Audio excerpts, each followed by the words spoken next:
Saudara sekalian, terpujilah Tuhan yang memberikan kepada kita hidup dan beragam kesempatan. Pasti ada banyak rencana yang kita sudah buat sebelum melakukan berbagai kegiatan atau aktivitas kehidupan. Saya ingin sampaikan renungan singkat pagi ini yang saya beri tema menghargai hikmat dan didikan. Teksnya diambil dari Amsal pasal 1 ayat 1-7 berbunyi demikian. Amsal Salomo bin Daud Raja Israel, untuk mengetahui hikmat dan didikan, untuk mengerti kata-kata yang bermakna, untuk menerima didikan yang menjadikan pandai, serta kebenaran, keadilan, dan kejujuran, untuk memberikan kecerdasan kepada orang yang tidak berpengalaman, dan pengetahuan serta kebijaksanaan kepada orang muda. Baiklah orang bijak mendengar dan menambah ilmu, dan baiklah orang yang berpengertian memperoleh bahan pertimbangan. Untuk mengerti Amsal dan ibarat perkataan dan teka-teki orang bijak, takut akan Tuhan adalah permulaan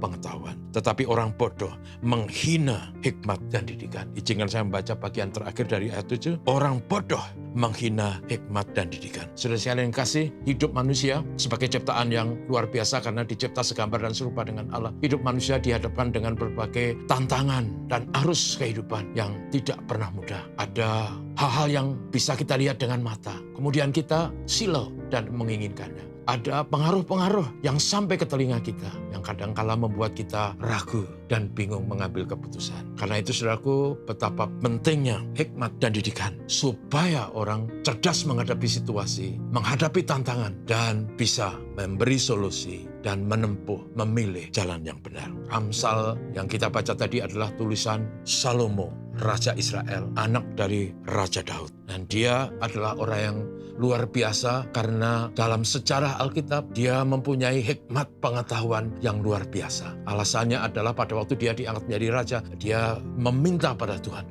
supaya kepadanya diberikan hikmat untuk bisa memimpin dengan cerdas dan mengatasi berbagai masalah dengan memberi solusi yang pantas. Dan karena itu dia tidak minta kehormatan, kekayaan, kemasyhuran, tidak minta supaya musuhnya dihancurkan, tapi dia minta hikmat. Itu sebabnya dia memang luar biasa, hikmat dan pengertiannya. Bahkan bisa dikatakan dia orang yang paling berhikmat yang tidak pernah bisa ditandingi oleh orang sebelumnya dan sesudahnya. Dan karena dia minta hikmat itu saudaraku, maka Tuhan memberikan kepadanya bukan saja hikmat, tetapi bahkan berkat ekstra, kesuksesan, kemasyhuran, kebesaran yang Tuhan berikan kepadanya. Dan dari teks yang kita baca tadi, kita diingatkan supaya anak-anak kita, kepada kita semua, kita memberikan perhatian kepada generasi seterusnya, terutama kepada anak-anak kita, supaya mereka tidak meremehkan hikmat dan didikan. Dan itu alasannya, saudaraku,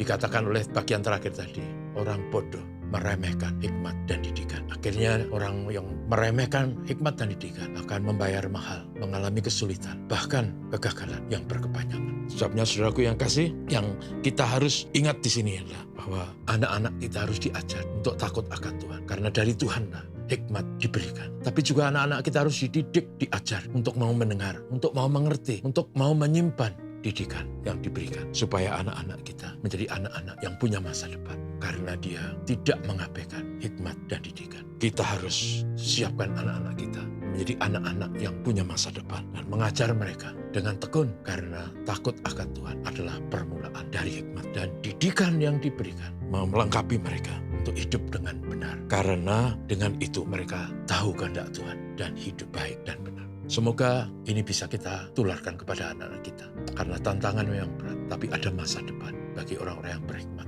dan yang terdidik. Mari kita berdoa. Terima kasih Bapa Surgawi, terpujilah namamu. Hari ini kami diingatkan betapa pentingnya hikmat dan didikan. Orang yang berhikmat selalu tahu mengambil jalan yang tepat, mengambil keputusan yang akurat. Orang yang terdidik, dia bisa menganalisa sebuah masalah, memprediksi akibatnya. Dan karena itu dia bisa mengambil solusi yang tepat demi masa depannya. Bapa, tolonglah kami untuk selalu takut akan Tuhan, karena takut akan Tuhanlah permulaan dari hikmat. Dan tolonglah kami untuk kami selalu rela memikirkan anak-anak kami, supaya anak kami berhikmat dan tidak meremehkan didikan. Tuhan memberkati kami semua hari ini dalam berbagai tanggung jawab.